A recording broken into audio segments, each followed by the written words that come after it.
Click the button. Live. I will say we are 15% of the way to monetizing this thing. Really? We just need 850 more subscribers. I will say we are 15% of the way to monetizing. Oops, sorry about that. We heard you the first time, George. Yeah. We just need 800. His office is so big, you're just hearing the echo. It took a while just to go back and forth. You know, George works in a cave. There's a lag in YouTube, it turns out. There's a 15-second delay for the sensor. Oh, that must be a fun job. All right, good. Very good. So I think we're going to blow through our record today. It's exciting. It's good to see everybody. It's always hard to have a conversation with 40 people at a time. No breakout rooms today, George? We can do that at the very end. All right. Looking good. No free boost, though, I'm afraid. So you all got a Grubhub certificate for From the Philly Fat.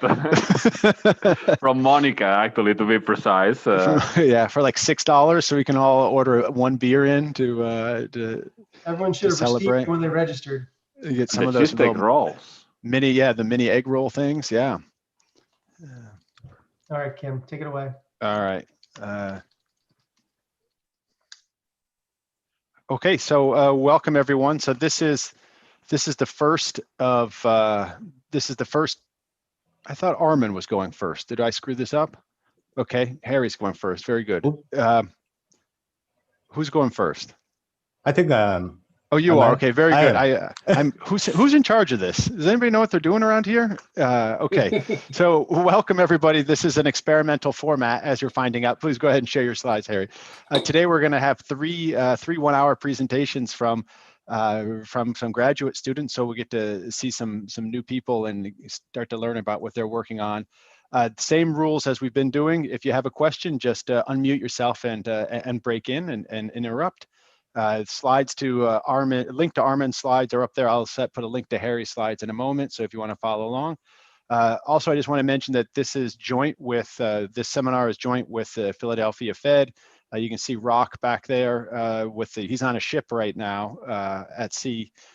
This is kind of joint with them. Typically, we have the fall trade workshop that obviously we can't do in person, so we decided to do something different. Okay, I've talked too much. Harry, take it away. All right, let's get started. Thank you so much for coming to my talk. My name is Haishi Li. You can call me Harry. I'm from the University of Chicago, and I'm on the job market. So my job market paper studies multinational production and global shock propagation in the context of the Great Recession. So during the Great Recession, both world international trade and multinational production, or MP, collapsed.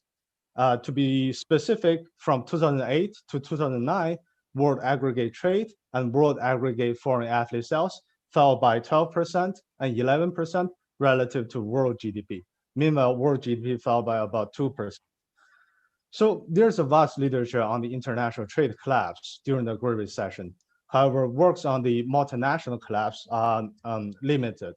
As one of the few papers that study the MP collapse during the Great Recession, and one of the first to study the cross-border propagation of shocks through both trade and MP, I aim at answering the following questions. First, what fundamentals explained the trade and MP collapse? And second, how did the fundamentals impact the cross-country differences in real wage changes? The key challenge to these questions lie in the close interactions between trade and multinational production. 40% of world international trade has multinational foreign athletes on at least one side of the transactions. These trade by foreign athletes shows up in the aggregate statistics of both trade and MP. Therefore, a collapse in trade may naturally imply a collapse in foreign athlete sales. On the other hand, negative shocks to foreign athletes may lead to declines in trade as well. So to tackle these challenges, I propose a quantitative framework modeling shocks affecting final expenditures, productivity, cost of international trade, and multinational production. The key novelties of the model are multinationals' heterogeneous sourcing and selling frictions with non-headquarter countries. So these frictions reflect the additional barriers faced by multinationals to source and to sell with the markets that they are not familiar with. And these parameters introduce the rich interactions between trade and MP. The intuition goes as the following. The sourcing friction matches the model to the fact in the data that foreign athletes import more than local producers. If trade barrier increases, foreign athletes are more exposed to this foreign shock, and they decline more in their sales share in the host economy. Okay. And the selling friction, on the other hand, matches the model to the fact that foreign athletes export more than local producers. If foreign athletes' productivity declines relative to local producers, the host country's total export will decline more relative to domestic sales. So to study the performance of trade and multinational production in the Great Recession, I invert the model on a recently released OECD analytical activities of multinationals database to exactly back out the model shocks and to perform counterfactuals. In particular, I focus on the roles of shocks that are specific to multinationals. They're just the variables colored red on this page.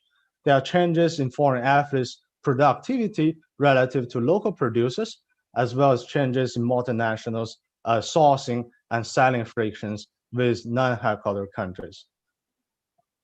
So before I report the paper's findings, to avoid confusion, throughout the paper, I refer to a country's total trade as the average of its export and import.